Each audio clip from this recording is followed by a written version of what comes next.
देखते हैं ना कि यहाँ पर 84 लाख योनि है, तो कोई डंगर है, कोई कुत्ता है, बिल्ली है, शरीर कई प्रकार के है। यहाँ पर रोड पर देखते हैं कोई मोटरसाइकिल है, कोई टेम्पो है, कोई बस है, कोई कार है। ये क्या है? आपको भभुआ पुदरा जाने का क्या है जी?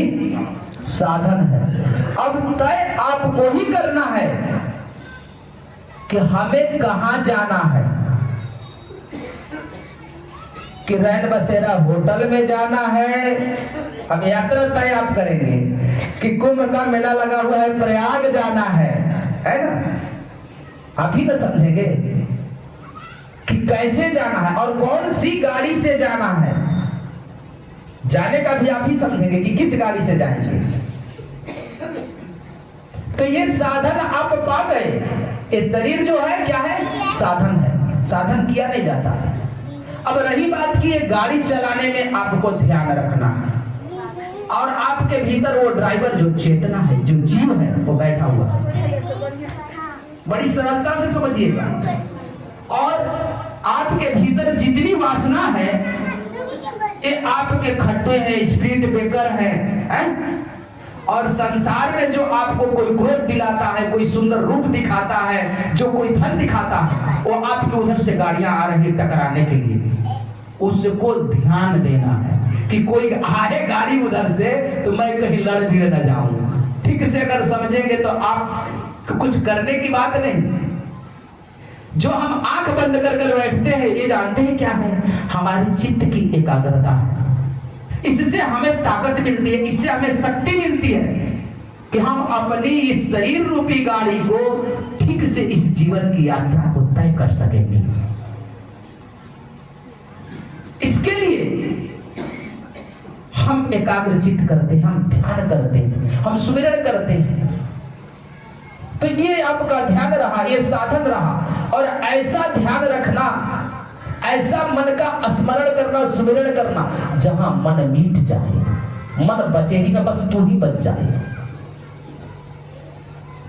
इसलिए हमें संत और गुरुओं ने ब्रह्म मुहूर्त में कहा कि अपने चित्त को एकाग्र करना, निर्मल बनाना। सदगुरु कबीर कहते हैं कि कबीरा मन निर्मल भया, कि जैसे गंगा नीर पाछे पाछे हरि फिरे, कहत कबीर कबीर।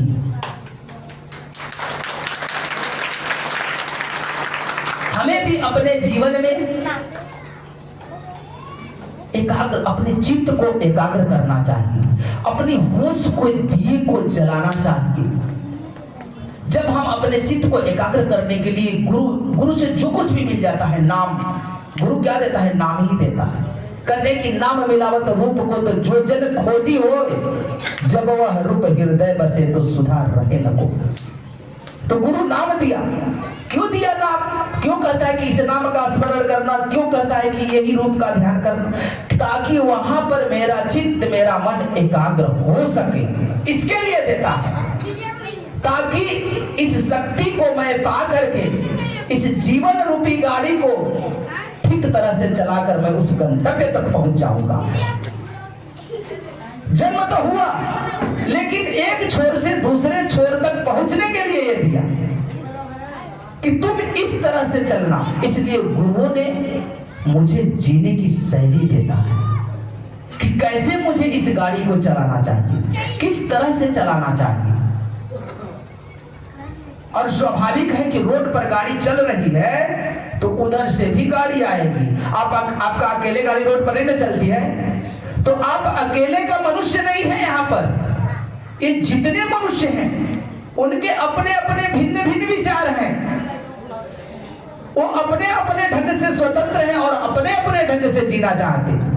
रही बात कि आप अपने ढंग की गाड़ी कैसे चलाएंगे। देखते हैं कितने लोग तो दारू भी पी करके इधर उधर गाड़ी चलाता है। देखते हैं कभी कभी आप लोग भी भक्ति भजन करते हैं तो रोड पर निकलते होंगे, कहते बड़ा सत्संगी है, देखो ये कैसे क्या कर रहे हैं। अब बोले ये साधु बन गए। काय का साधु? ठोकी तो है, हम जानते नहीं।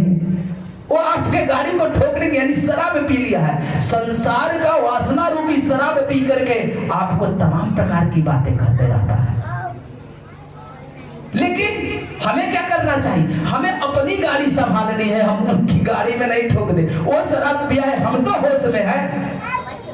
और कभी कभी तो ऐसा होता है, देखते हैं गाड़ी वाले ने गाड़ी बेचारा साइड में किया है और दूसरा गाड़ी वाला इतनी बेहोशी में रहता है कि खड़ी गाड़ी में भी ले जाकर ठोक देता है। आपको भी कभी कभी ऐसा होता है कि आप चुप मार के बैठे रहेंगे अपनी कुटिया में और कोई आएगा, यही पर देखो रात दिन बैठे तो हम पूछते हैं लोग क्या करता है, यही पर बैठा रहते, सारा पखंड यानी ठोक देगा। आप आपसे कुछ लेना देना नहीं, लेकिन बराबर वो ठोकने के लिए आपके यहाँ पहुंच जाएगा। तो संत होते हैं तो संत को क्या करना चाहिए? संत तो उसका जवाब और उत्तर देते ही नहीं, समझाने की प्रयत्न करते हैं। वो तो सदा अगर कोई उनको ठोक भी देता है तो सोचते हैं कि दो शब्द अच्छा ही सुनाए, ताकि इसके भीतर, वो सदा यही सोचते हैं कि इसके भीतर थोड़ी सी समझ आ जाए तो शायद इसका जीवन सुधर जाए। वो तो सदा करुणा करते हैं, देखते हैं। वो तो वृक्ष के भांति होते हैं। कदे सरवर तरुवर संत जन चौथा वर्ष में परमार्थ के कारण चारों धारी दे, उस परमात्मा के कारण ही तो इनको शरीर ये धारण किया, दूसरे के कारण नहीं। देखते हैं इधर से बच्चा अगर रास्ते में बैर का पेड़ मिल जाता है तो ठेले चलाता है, पेड़ वृक्ष के ऊपर पत्थर मारता है ना जी, तो वृक्ष उसको पत्थर नहीं मारता, क्या करता है? ऊपर से फल देता है, वो पत्थर नहीं मारता।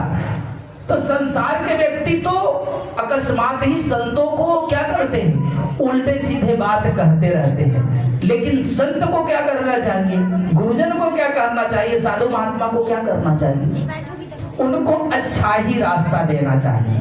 वो उनकी समझ है जो आपको कह रहे हैं, उस बात को सुन करके अपना रास्ता कभी बदलना नहीं चाहिए कि बदल देना चाहिए, नहीं बदलना चाहिए। अपने मार्ग पर ही ठीक होकर के चलना चाहिए, क्योंकि परमात्मा ने आपका चुनाव किया है। पूरे गांव क्यों नहीं सन्यासी बन गया?